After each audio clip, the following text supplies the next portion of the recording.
I'd like to introduce Dr. John Lee. He is currently the Arkansas State Conservation Agronomist, and he has worked for the NRCS for 13 years. He is working for the NRCS as the NRCS liaison to the Southeast Regional Climate Hub, and he's here today to talk about soil health. And John's actually working remote right now, and he can't see the screen, so we're going to be sort of trading off here. So John, I'm on your introductory slide, and take it away. Good afternoon, and thank you, Daniel. And let me first apologize in advance for any inconveniences that this may cause. But I am currently trying to kill two birds with one stone, working with our planning procedures for the future for NRCS, while at the same time attempting to give a presentation on soil health.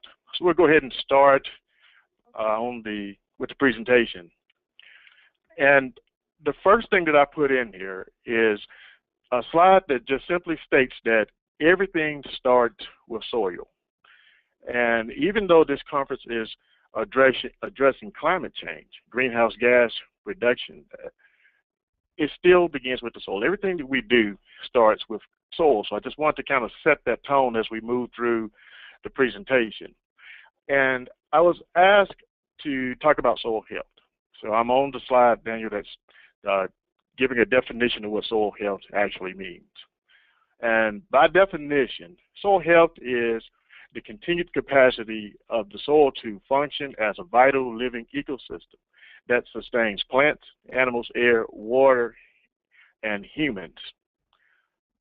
When we think about soil health, we have to look at what all is included in soil health to really understand what soil function means. We're looking at the carbon cycle. Soil plays a major role in the carbon cycle.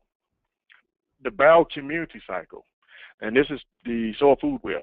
As we move through the presentation, you'll get a better understanding of what we're talking about when we start talking about the biocommunity cycle. The water cycle. Soil plays a major role in the water cycle, and that it plays a role in infiltration. It also plays a role in the availability of water to sustain life. Nutrient cycling. Soils are a major contributor to the cycling of nutrients.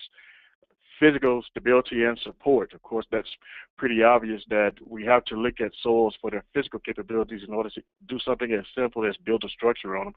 But more importantly, when we start to talk about soil health, we have to really start thinking in terms of habitat for biodiversity. Let's move to the next slide. So having said all that I just said in the previous slide, and still trying to determine whether or not a soil system is functioning, we have to break the soils down into the major components. When we think about soils, we have to look at the physical component of the soil. We also know that there is a chemical component of the soil, and then there is a biological component of the soil. And all three are very important when we start thinking about the smallest fraction of the soil, which is organic matter. But in the past, we've primarily focused on the physical and the chemical components of the soil. We've not given as much attention to the biological component of the soil, but in reality, the biological is actually probably the most important parameter that we need to consider, because it's a major driving force for the physical as well as the chemical parameters, and certainly has a major influence on organic matter. And one of the reasons why we look at the physical is because it's one of the easier ones for us to get some kind of feel for. We can look at that soil, we can see the different characteristics of that soil. We can look and we can feel the texture, we can see the structure, we can see color, we can see distinct different boundaries that are defined in that soil. So the physical becomes one that is more easily recognized, and especially to some degree by an untrained eye. When we think in terms of a producer, they can actually look at the soil and get some idea of if there's some kind of physical impairment that's going on, such as compaction, crusting or things of that nature. So it's an easier one for a landowner or a producer to identify with. And so that's one of the reasons why farmers might use what they can see and feel as an indication of how healthy that soil actually is. We can even look down into the soil profile. We can look at the indicators from compaction when we look at how the roots are moving through the soil. So it makes it easy for us to try and assess how healthy that soil is or how well that soil is functioning based on our idea of what is, based on what we can actually see in that soil or actually feel. Then the next one is chemical. Not quite as easy for the untrained person to assess when we start looking at the chemical properties of the soil, but it's still pretty easy for us to do it, simply put, because we can go and have the soil tested. As we always say, don't guess, soil test. It's just the key to managing the nutrients in the soil. And when we start talking about nutrients, we're still looking at chemicals that are in the soil. So it gives us some sense of the chemical makeup in terms of nutrients that are needed for the soil. And we're speaking in terms of a producer or landowner. When we start thinking about chemistry as a scientist, then we may actually have a more detailed inventory and assessment of that soil to look at the chemical makeup. But when we look at the private landowner, typically when they think of the chemistry of the soil, they're thinking in terms of nutrient input and what's available in that soil for plant production. We can even have some kind of assessment of the biological properties of the soil. Simply put, we can look at residue that's on the ground, and it can give us some idea, if we know what we're looking at, what kind of biological activity is occurring on the soil. Because if we can look at the residue and see that there's some evidence that it's been shredded, then there's a sign that there's biological life in that soil and that they are actually consuming some of the residue.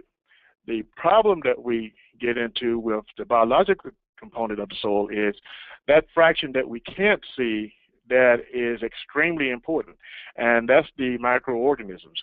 And so because we can't physically see the organisms in the soil, there are microorganisms, we have no real good understanding of how vital their function is to soil functions. And this is where our understanding of biology becomes somewhat limited, with the exception of those who are have formal education in soil biology or in some field of soil science.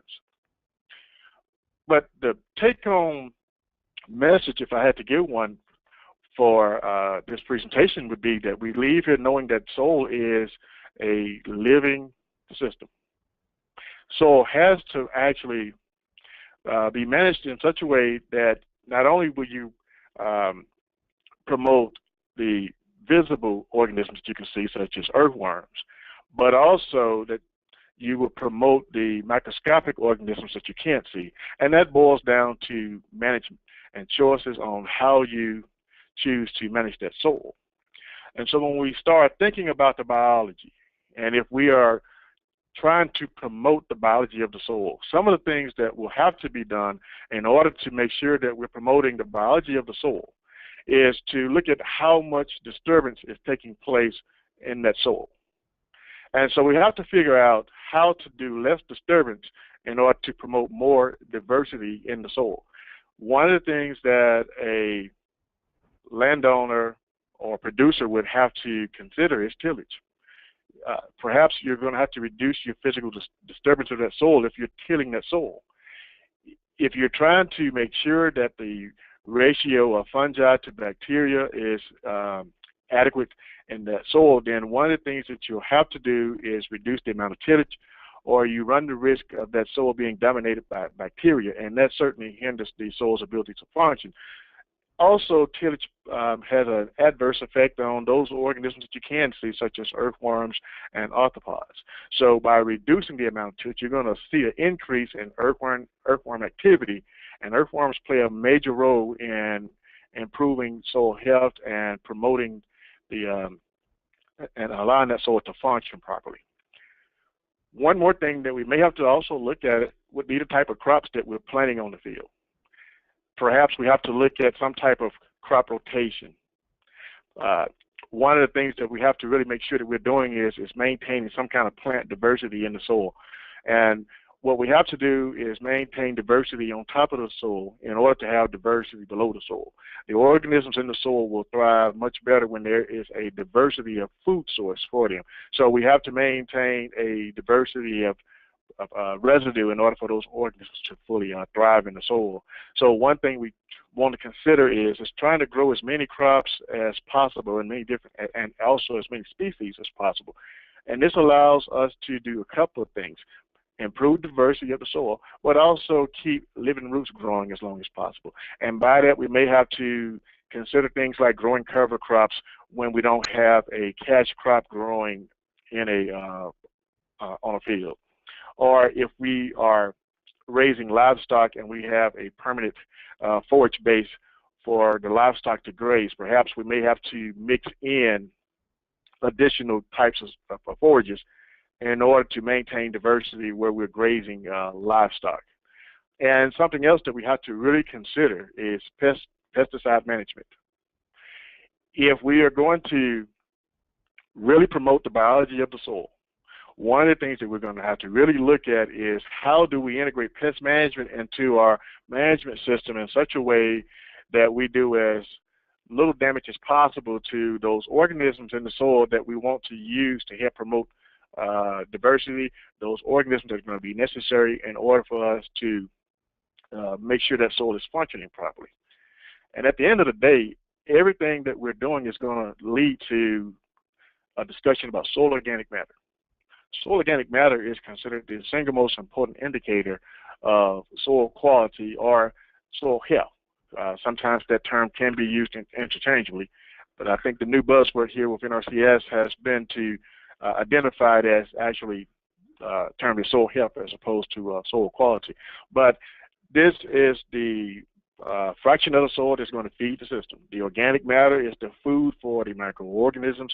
It plays a major role in influencing the chemistry of the soil as well as the physical components of the soil, the physical properties. So at the end of the day, if we can make sure we're managing the soil in a way that promotes organic matter, it tends to have a positive benefit on the other three factors that have just been discussed here. And so one of the importance of soil organic matter is, as I mentioned, it affects other indicators of soil health or soil quality. But it also is the driver. It supplies the food to drive that system that's we're trying to promote for soil function and for soil health. And in reference to the spirit of this conference, it acts as a sink for carbon storage. Building organic matter in the soil will allow for us to really have a positive impact on reducing greenhouse gas emission, because the soil can act as a sink for storing carbon in storing carbon. Now, when we start to look at the United States and what's the average soil organic matter content in different regions of the country, you'll notice that in the Southeast region, we don't have as much organic matter in the soils. And that's a lot to do with the climate. We get quite a bit of rainfall. Our temperatures tend to be milder during the wintertime, so it's more challenging to build organic matter in this region of the country. Now, you will see that there are some parts of the southeast that do have high organic matter. So there are some organic soils in this region of the country that do tend to have quite a bit of organic matter. So it does not mean that we don't have areas within this region of the country where we can't build organic matter.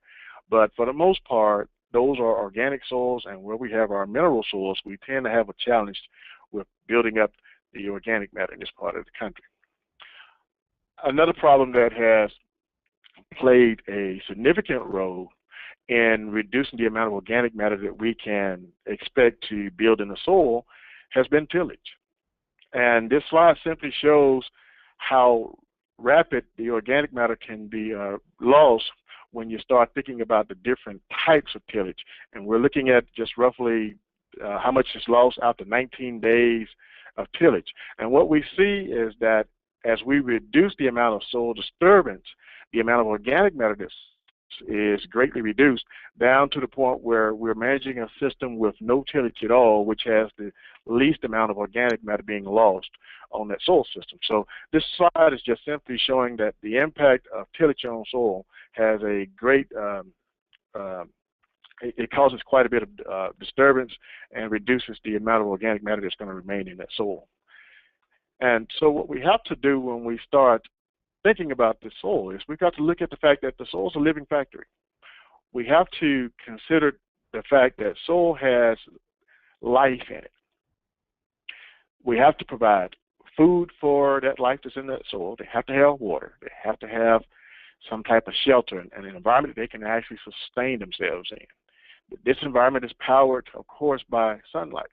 And one of the things that we have to look at is if we're going to maintain this living factory in the soil, we've got to look at those factors that tend to either improve or degrade it. And as I've just mentioned, tillage can certainly degrade it if it's done incorrectly or done to an excess, I should say. Fertilizer also can have an adverse impact on soils if managed incorrectly.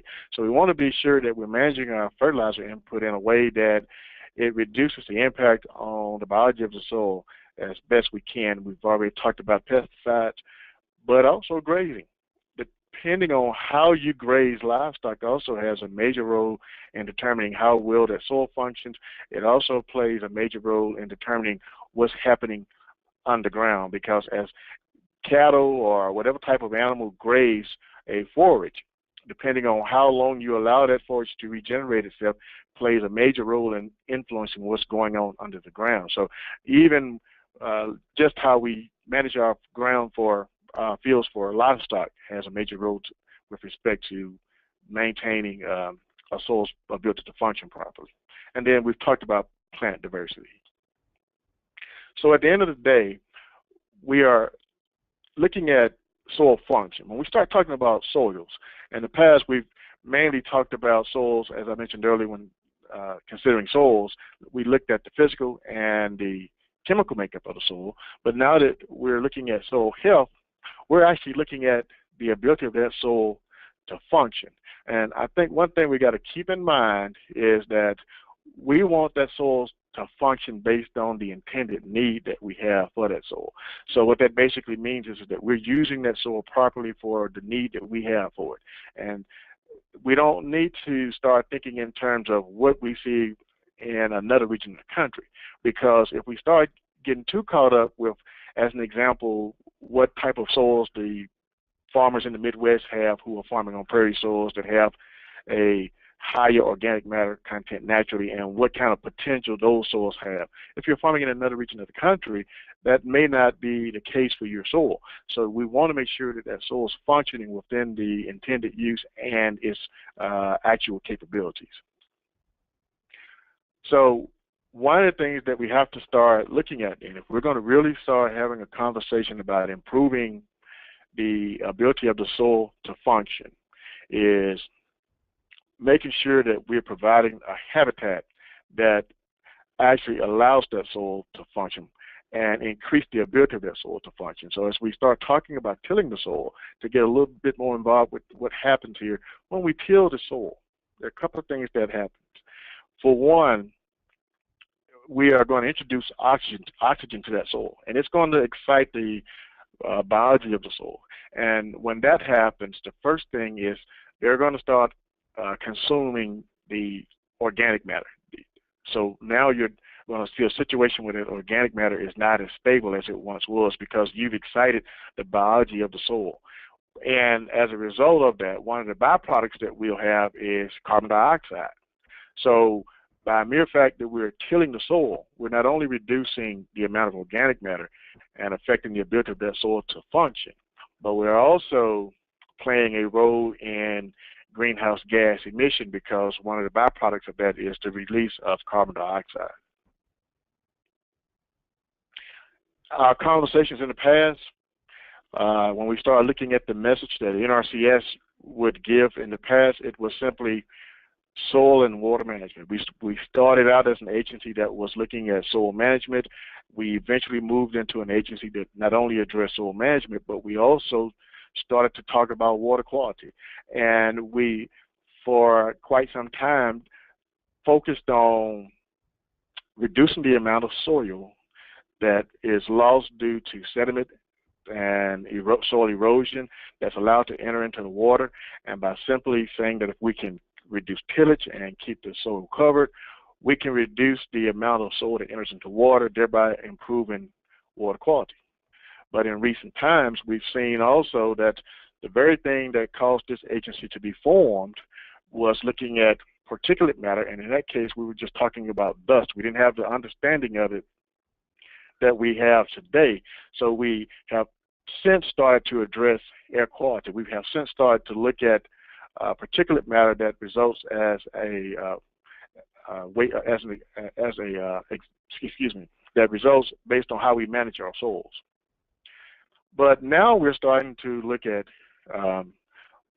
carbon, loss as carbon dioxide. We're starting to have a conversation about this because of global warming, and hence the reason why you are in a conference today. And so now we're really starting to look at what can we do to address air quality, as well as addressing greenhouse gas emission. And one of the things that we do know is that our soil is a large sink for carbon. So based on how we manage soil plays a major role in determining how much carbon dioxide we can reduce that's emitted into the atmosphere. Now you hope that we're on the same slide. I'm moving on to global and historical land use. One of the things that we can look back on is how the land was managed, and it gives us an idea of how much carbon has been contributed to the atmosphere since we moved into this modern agriculture, which started back in 1860 and has continued to expand. And so we can see the influence that has happened based on man's influence through how soils are managed. This particular slide just shows the historic loss of soil carbon, and based on when we started with conventional tillage processes and moving into now what we call reduced tillage. And as we continue to see farmers reduce the amount of tillage, then we can see that the amount of carbon that's being trapped in the soil is increasing. So we are seeing an upward trend in soil carbon, and that's a good thing.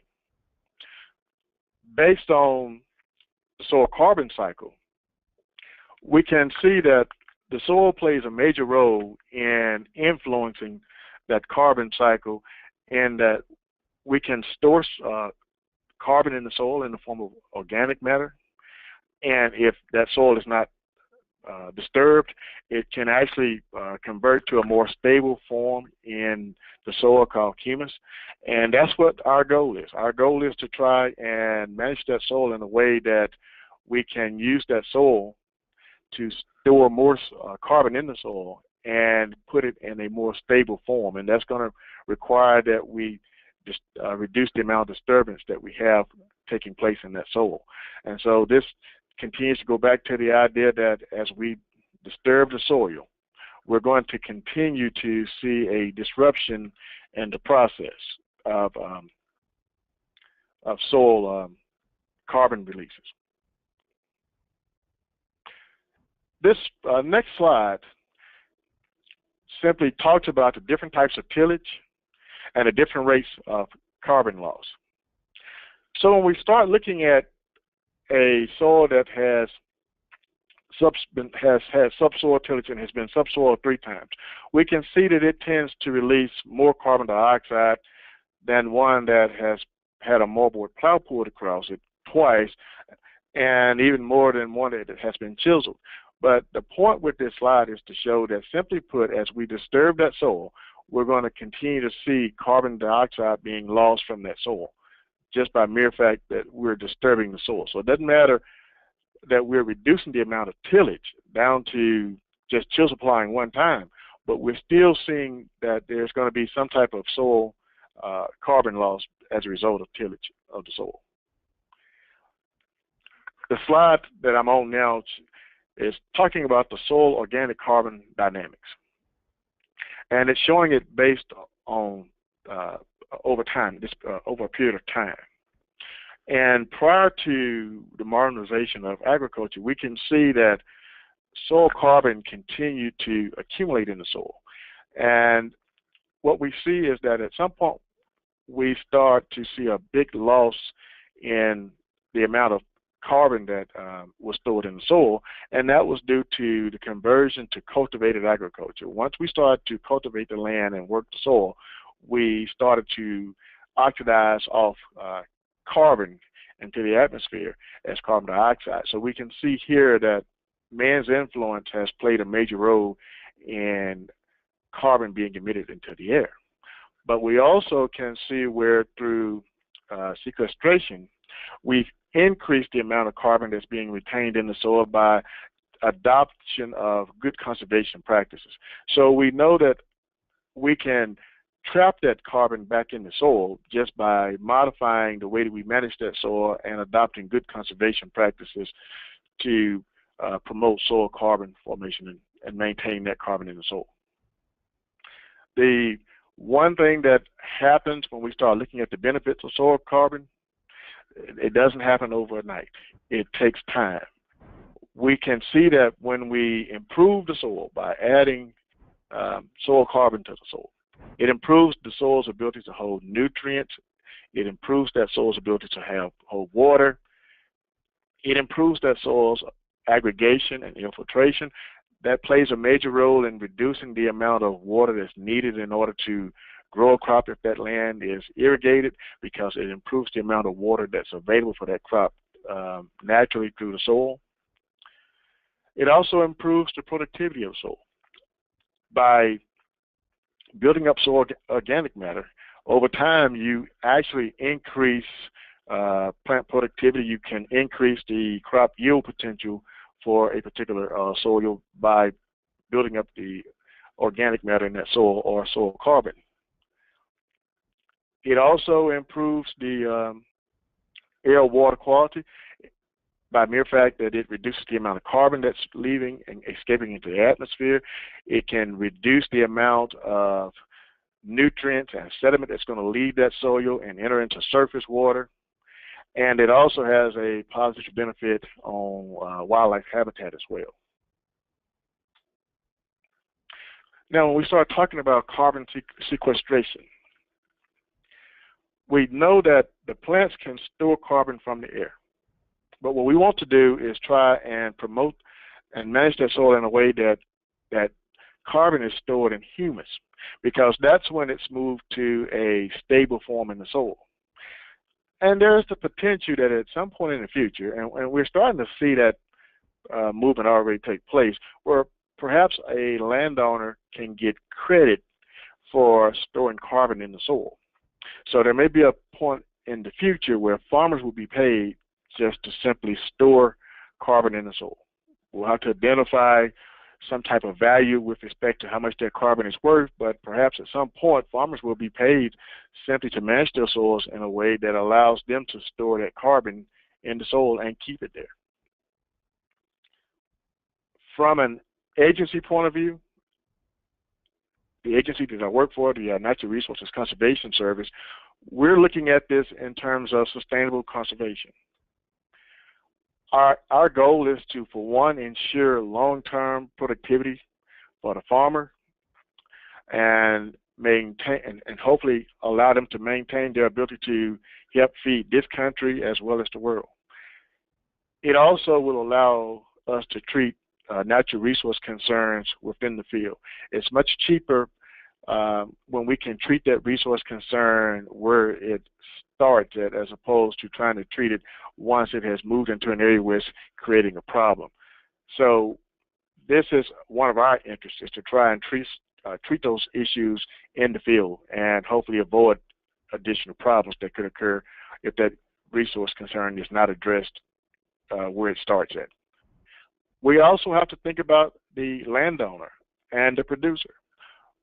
Our goal is also to make sure that they're profitable. We want to make sure that they can maintain that. We know that there are a lot of challenges with farmers trying to stay in business due to the increased cost for producing agricultural commodities and the sometimes decreased cost that they receive when they sell those products.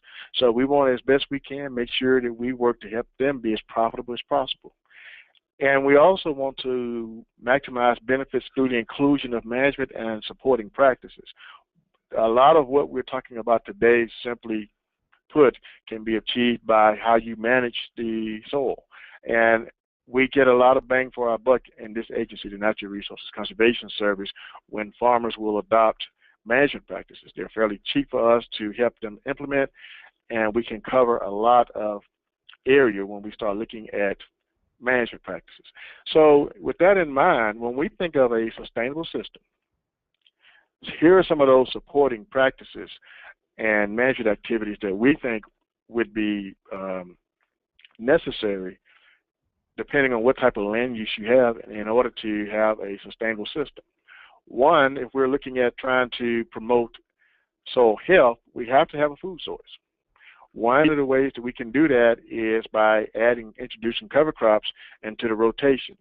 The cover crops will help you to provide a year-round food source to drive that system to help promote the biology of the soil. It also helps to increase the amount of organic matter. So one of those would be to grow cover crops. Every practice that I am listing on here is a practice that the Natural Resources Conservation Service offers assistance with. And so anyone who is in need of this practice, I would recommend that you visit your local NRCS office so that you can request assistance for these particular practices. But another would be residue management. Once you have the food source in place, you've got to leave it in place in order for the organisms to have a chance to benefit from it. So we have to manage that residue. Nutrient management is another practice that is necessary in order to provide a sustainable system. We've talked about that, as well as pest management. Crop rotations. We have to provide diversity in that system. So rotating crops is a way of actually adding diversity to the system. Water management. We also have to manage the water that's either used as a form of irrigation water or water that's natural rainwater that's captured and provided for plant uptake. So water management is also going to be vitally important. I've talked a little bit about the importance of rotating grazing animals on the farm. So another management practice that would be good would be rotational grazing. And also forage harvest management would be one that's beneficial when done correctly to help promote a sustainable system. The slide that I have up now is just a conservation system slide. I simply put this in here because what I want to convey here is that we need to start thinking in terms of conservation systems. No one practice can give all the benefits that I've just talked about. It has to be a combination of practices put together, and when employed correctly, you can start to promote the benefits of soil health. And I just put this slide in as an example of a row crop farmer, one who might be managing the field for one particular practice and interest in Arkansas will be land leveling.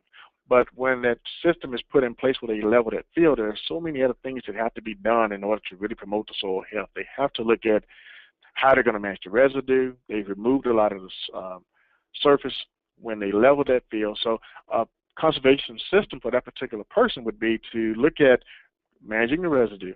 They're putting water on this field. We only level ground that's been irrigated. So now we want to start looking at how we manage the water that's put on that field.